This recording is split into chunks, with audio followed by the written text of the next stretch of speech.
Pentagon. In the meantime, what you're seeing on your screen is a map of the area that we're talking about. Ed Henry just told us a little bit about where it was in relation to Capitol Hill and also to the White House. And as Greg pointed out, it's in a very tight area. Only a couple miles really separate the Capitol Hill from the area where the shooting took place. There's a close-up of the map so you can see it. We also have the live scene where Building 197 is at the Navy Yard that Jennifer Griffin was mentioning, and we have the camera trained on that. As you can see, the scene has died down just a little bit, but there's a lot going on behind the scenes.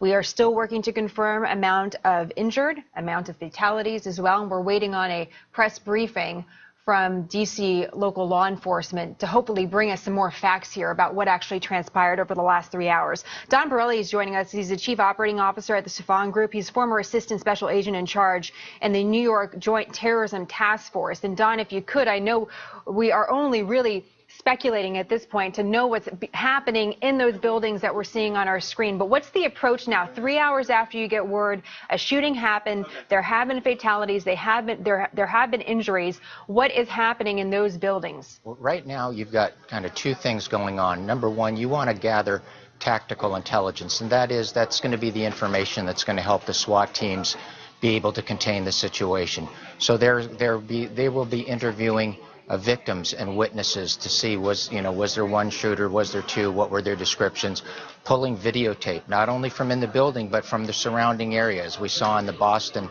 Marathon shooting that those video cameras that are in public domain can be of a great intelligence value. So they're going to be looking to see the approach that this person or persons made and how they actually got access to the building.